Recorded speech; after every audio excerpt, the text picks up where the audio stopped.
وَلَقَدْ يَسَّرْنَا الْقُرْآنَ لِلذِّكْرِ فَهَلْ مِن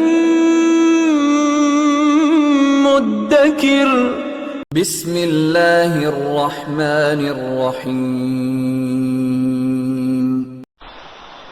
الحمد للہ نحمده ونستعینه ونستغفره ونؤمن به ونتوکل علیہ ونعوذ باللہ من شرور انفسنا ومن سیئات اعمالنا من يهده الله فلا مضل له ومن يضلله فلا هادي له وأشهد أن لا إله إلا الله وحده لا شريك له وأشهد أن سيدنا وسندنا ونبينا ومولانا محمدا عبده ورسوله صلى الله تعالى عليه وعلى آله وأصحابه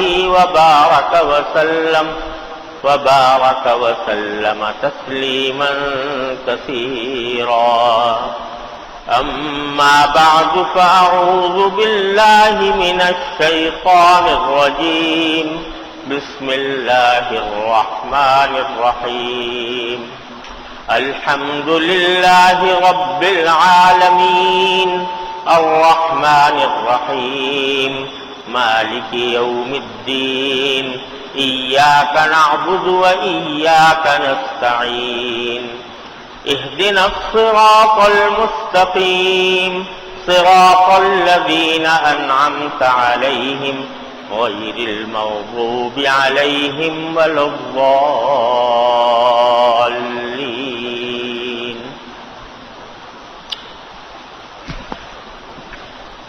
بزرگان محترم اور برادران عزیز، پچھلے دنوں میرے سفر وغیرہ کی وجہ سے بیچ میں ناغے ہوتے رہے، لیکن اس سے پہلے سورہ فاتحہ کی تشریح کا بیان چل رہا تھا،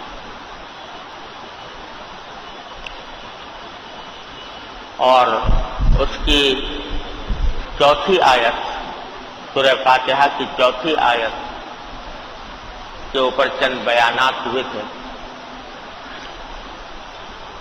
اور آج بھی اسی کا تکملہ کرنا ہے۔ ذہن میں بات کو تازہ کرنے کے لیے پہلی 4 آیتوں کا ترجمہ یہ ہے کہ تمام تعریفیں اللہ کے لیے ہیں جو تمام جہانوں کا پروردگار ہے، الرحمن الرحیم جو رحمان ہے، سب پر رحم کرنے والا ہے، رحیم ہے، بہت رحم کرنے والا ہے، مالک یوم الدین جو جزا و سزا کے دن کا مالک ہے۔ یہ تو اللہ جل جلالہ کی صفات کا بیان تھا۔ پھر آگے ہمیں آپ کو یہ کہنے کی تلقین فرمائی گئی ہے کہ ہم اللہ جل جلالہ سے یہ کہیں کہ ایاک نعبد و ایاک نستعین، کہ اللہ ہم تیری ہی عبادت کرتے ہیں اور تجھی سے مدد مانگتے ہیں۔ یہ چوتھی آیت تھی جس پر غالباً پچھلے 3 جمعوں میں نے اس کے مختلف پہلوؤں کا ذکر کیا تھا کہ اس سے کیا کیا سبق ملتے ہیں اور ہماری عملی زندگی کے لیے اس سے کیا رہنمائی حاصل ہوتی ہے۔ اسی کا آج تکملہ ہے کہ جو اس ایاک نعبد و ایاک نستعین میں 2 جملے ہیں۔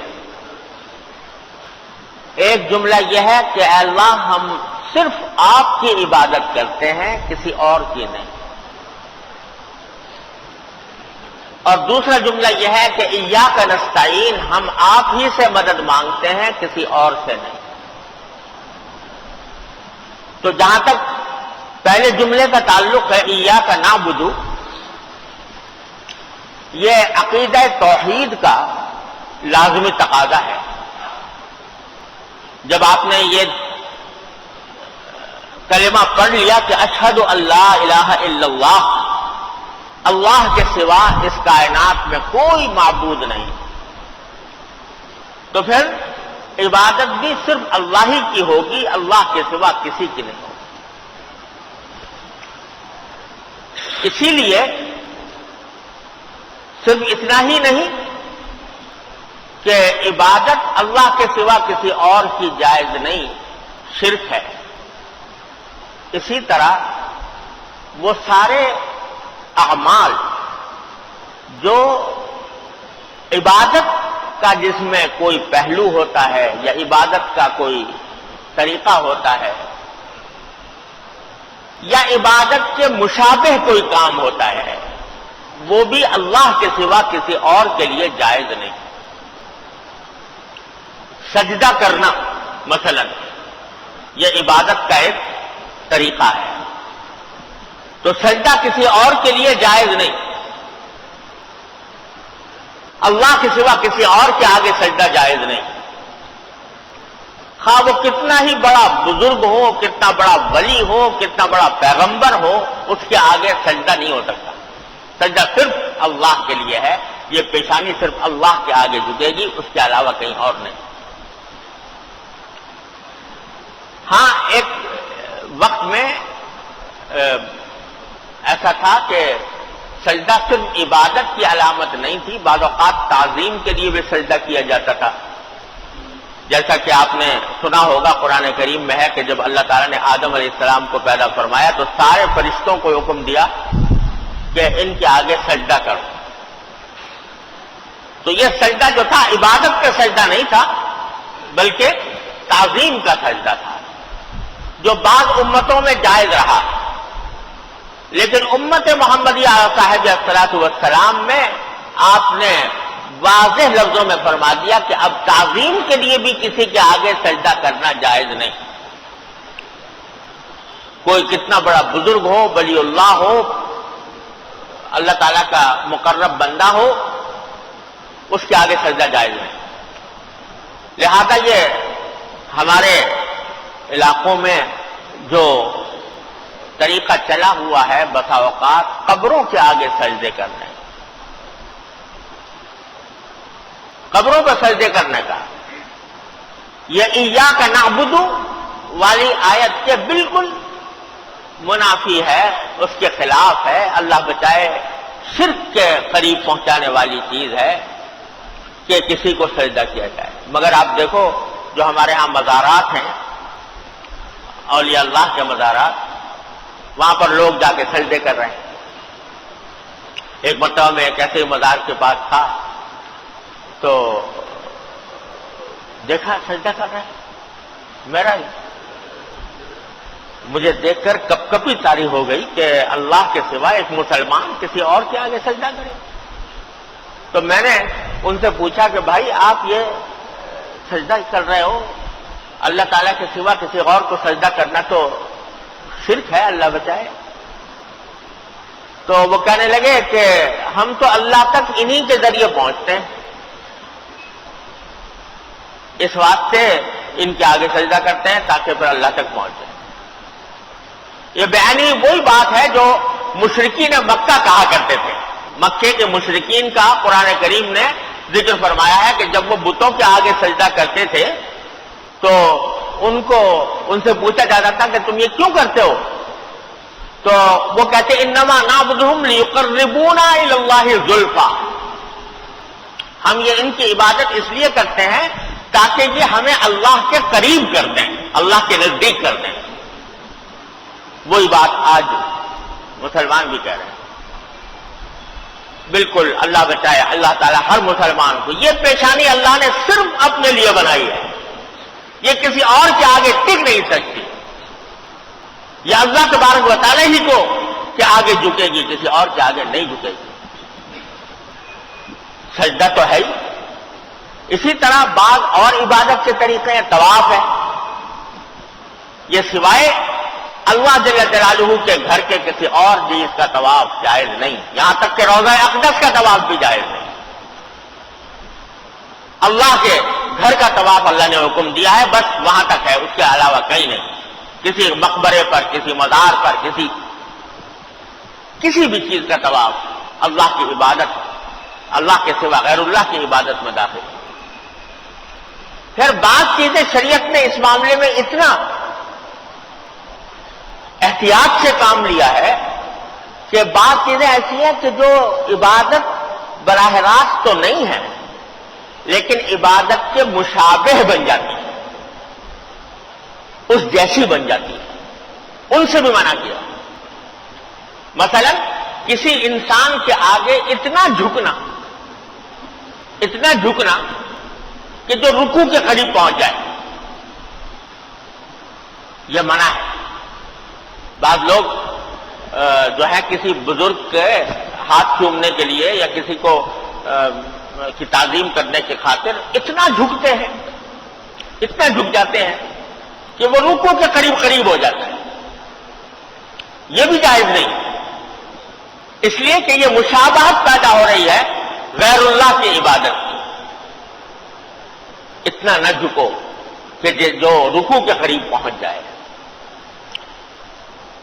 ایک حدیث میں رسول کریم صلی اللہ علیہ وسلم نے ارشاد فرمایا کہ کوئی ایسا طریقہ جس میں ایک آدمی خود تو بیٹھا ہوا ہو اور دوسرے اس کے آگے ہاتھ باندھے ہوئے کھڑے ہوں، اس کو نبی کریم صلی اللہ علیہ وسلم نے منع فرمایا.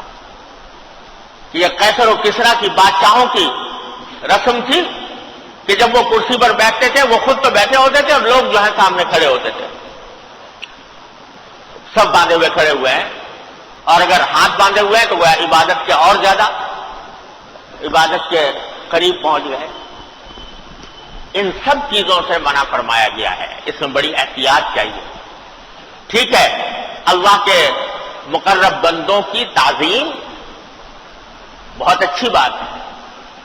اللہ کے جو ولی ہیں، اللہ کے مقرب بندے ہیں، بزرگ ہیں، ان کی تعظیم بہت اچھی بات ہے. لیکن تعظیم کی حد تک ہو، آگے عبادت جیسی نہ بنے.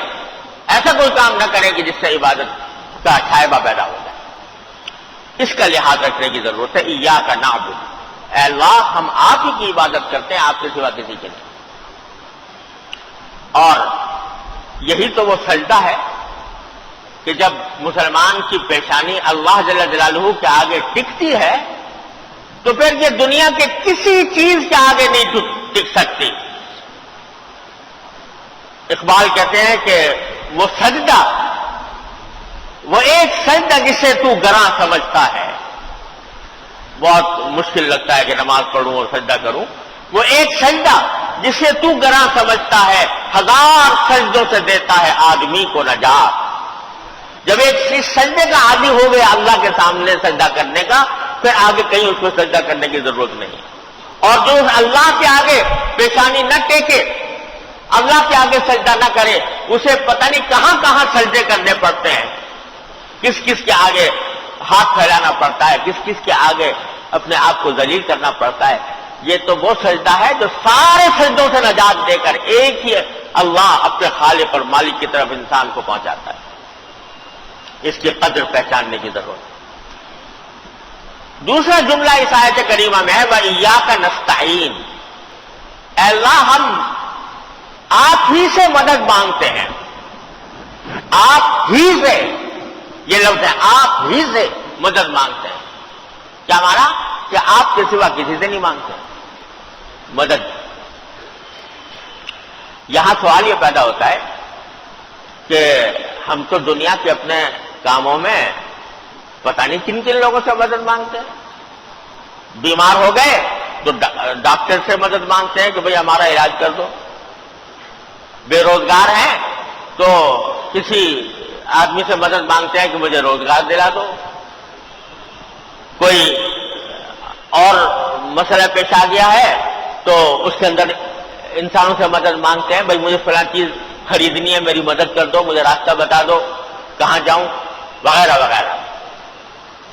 تو دل میں خیال یہ ہو سکتا ہے کہ ہم تو دنیا میں پتہ نہیں کن کن سے مدد مانگتے رہتے ہیں دن رات، پھر یہ کیا بات ہے کہ ہم یہ بھی کہہ رہے ہیں اللہ تعالیٰ سے 5 وقت نماز میں کھڑے ہو کے کہہ رہے ہیں کہ اللہ ہم تیرے سوا کسی سے مدد نہیں مانگتے، حالانکہ مانگ رہے ہیں۔ تو خوب سمجھ لیجئے کہ یہاں جو فرمایا جا رہا ہے کہ ایاک نستعین، یہ ایک بہت عظیم حقیقت کا دھیان پیدا کرنے کے لیے فرمایا جا رہا ہے۔ وہ یہ کہ مدد اصل میں حقیقی مدد اسی سے مانگی جا سکتی ہے جو مدد کرنے کی پوری قدرت رکھتا ہو، پوری طاقت رکھتا ہو، قدرت رکھتا ہو، اس کے اختیار میں ہو، اس کی قدرت میں ہو کہ کسی دوسرے کی مدد کرتے، وہ مدد یہاں پر مراد ہے۔ تو لیکن ہم جو دنیا میں یہ مدد مانگتے رہتے ہیں نا، بیمار ہو گئے ڈاکٹر کے پاس چلے گئے مثلا، تو یہ مدد در حقیقت یہ بھی ایک سبب کا اختیار کرنا ہے جو اللہ تبارک و تعالیٰ نے اس کا خود حکم دیا ہے کہ بھئی بیمار ہو جاؤ تو علاج کرو۔ لیکن یہ اعتقاد ہر آن ہر لمحے دل میں ہونا چاہیے کہ ہم جا تو رہے ہیں ڈاکٹر کے پاس، اس لیے جا رہے ہیں کہ اللہ تعالیٰ نے فرمایا کہ بھئی علاج کرو، لیکن شفا دینا اس کا کام نہیں، شفا دینا اس کے اختیار میں نہیں، اس کی قدرت میں نہیں۔ ہم اس سے جا کر اس معنی میں مدد مانگ رہے ہیں کہ ایک اللہ نے اس کو سبب بنا دیا۔ سوال یہ پیدا ہوتا ہے کہ ڈاکٹر کے پاس کہاں سے یہ طاقت آ گئی کہ وہ آپ کو شفا دے؟ ڈاکٹر کے پاس یہ علم کہاں سے آ گیا جس سے وہ پہچانے کہ کیا بیماری ہے اور اس بیماری کا کیا علاج ہوتا ہے؟ وہ علم بھی تو اللہ ہی نے عطا کیا اس کو۔ اگر اللہ تبارک و تعالیٰ کی طرف سے عطا نہ ہوتی تو کسی ڈاکٹر کی مجال نہیں تھی کہ وہ کسی بیماری کو پہچان سکتا، اس کا علاج کر سکتا۔ اور جو دوا اسے تجویز کی کہ یہ دوا کھا لو اس سے تمہیں آرام ملے گا، تو اس دوا میں تاثیر کس نے پیدا کی ہے؟ ڈاکٹر نے پیدا کر دی تھی۔ وہ تاثیر پیدا کرنے والا کون ہے؟ لہذا جب کسی ظاہری سبب کو اختیار کرو تو ساتھ میں یہ سمجھو، یہ دل میں تمہارے یہ احساس بیٹھا ہوا ہونا چاہیے کہ اس چیز میں بذات خود نہ کوئی تاثیر ہے، نہ اس کے اندر طاقت ہے، نہ اس کے اندر قدرت ہے کہ میری مدد کر سکے، لیکن تاثیر اور مدد اور قدرت جو ہے وہ تمام تر اللہ جل جلالہ کی ہے۔ لہذا دوا بھی کھاؤں گا، ڈاکٹر کے پاس بھی جاؤں گا، لیکن مدد مانگوں گا اللہ سے کہ اللہ میں نے یہ طریقہ تو اختیار کر لیا، لیکن اس میں تاثیر آپ ہی پیدا فرمائیں۔ کیونکہ دوا، آپ نے اس بات کا تجربہ کیا ہوگا، اور ہم لوگ تو کیا تجربہ کریں گے، ہم تو ڈاکٹری واکٹری جانتے نہیں۔ ہمارے ایک دوست بڑے مشہور ڈاکٹر جنہوں نے ساری زندگی لوگوں کا علاج کیا، ہسپتال کے سربراہ رہے، وہ فرمایا کرتے تھے آخر میں، مجھے ان کا جملہ یاد رہتا ہے، فرمایا کرتے تھے کہ میری ساری زندگی کا تجربہ یہ ہے کہ جب دوا کسی مریض کے اندر، مریض کے جسم میں جاتی ہے تو کہیں اور پوچھتی ہے کہ کیا کروں، فائدہ کر لوں یا الٹی پڑ جاؤں، یہ کہیں اور پوچھتی ہے، جب وہاں سے جواب ملتا ہے تو اپنا کام کرتی ہے۔ فرمایا ساری زندگی کا تجربہ یہ ہے کہ ایک ہی دوا ہے، ایک ہی مریض ہے، ایک ہی بیماری ہے، ایک ہی جیسے حالات ہیں، ایک وقت میں وہ دوا دی، فائدہ کر گئی، دوسری مرتبہ اسی بیماری میں اسی آدمی کو انہی کیفیات میں وہ دوا دی، مٹی ہو گئی، کچھ فائدہ نہ ہوا، بیماری چونکہ تیوں رہی، بڑھتی چلی گئی۔ تو فرماتے تھے کہ میری ساری زندگی کا تجربہ یہ ہے کہ یہ ساری دوائیں جتنی بھی ہیں یہ کہیں اور سے ان کا نظام چل رہا ہے، وہ پیٹ میں جانے کے بعد کہیں اور پوچھتی ہیں کہ یا اللہ میں کیا کروں، اس کا فائدہ کروں یا الٹا نقصان پہنچ دوں۔ تو اس لیے جو بھی سبب ہم اس دنیا میں اختیار کرتے ہیں وہ اس میں یہ سبب اختیار کرنا ہے، حقیقی مدد جو ہے وہ سوائے اللہ کے کسی اور سے نہیں مانگی جاتی۔ تو تنبیہ یہ کی جا رہی ہے کہ جب تم ان اسباب کو اختیار کرو تو ساتھ میں ذرا دھیان کر لیا کرو کہ یہ اسباب کچھ بھی نہیں ہے، جب تک کہ مسبب جو ان اسباب کا پیدا کرنے والا ہے، جس کے ہاتھ میں قدرت ہے، جس کے ہاتھ میں طاقت ہے، جب تک وہ تاثیر پیدا نہیں کر دے گا کچھ بھی نہیں ہوگا۔ لہذا مدد اصل میں اسی سے مانگنی ہے۔ دوا کرو اور مدد مانگو، یا اللہ دوا تو کھا رہا ہوں، اپنی رحمت سے اس کے اندر تاثیر پیدا فرماتی، یا اللہ باہر نکل تو رہا ہوں روزگار کی تلاش میں، لیکن اے اللہ آپ ہی اپنی رحمت سے مجھے روزگار عطا فرما دیجیے۔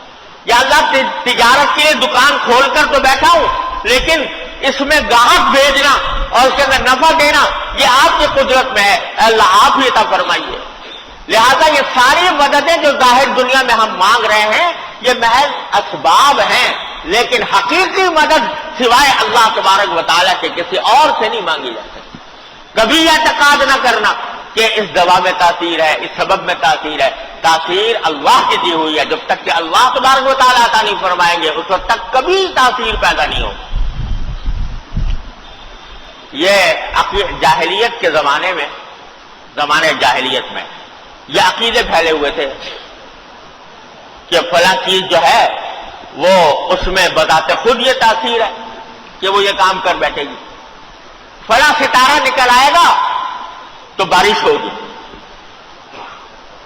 تو یہ ان کے ہاں ایک عقیدہ تھا کہ فلاں ستارہ جس وقت نکلے گا تو بارش ہوگی، اور بارش جو ہے وہ براہ راست اس ستارے سے وابستہ ہے، وہ ستارہ ہے جو بارش بھیجتا ہے۔ تو آج ایک مرتبہ نبی کریم صلی اللہ علیہ وسلم غزوہ حدیبیہ کے موقع پر صبح کے وقت میں نماز فجر کے بعد دیکھا کہ ہلکی ہلکی بارش ہو رہی تھی۔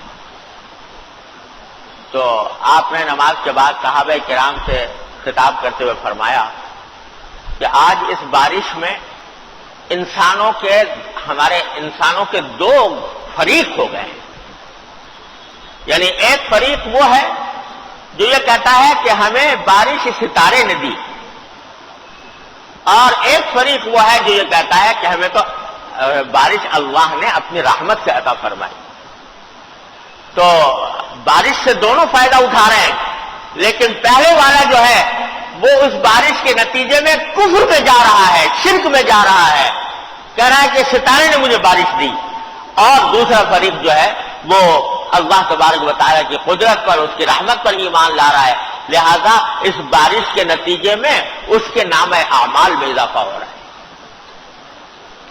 تو جو کوئی بھی واقعہ پیش آئے تو مانگو، اللہ سے مانگو کہ یا اللہ آپ عطا فرمانے والے، جو ظاہری اسباب ہیں بے شک اختیار کر لو، لیکن دینے والا سوائے اللہ کے کوئی اور نہیں، ظاہری اسباب کو اختیار کرنا۔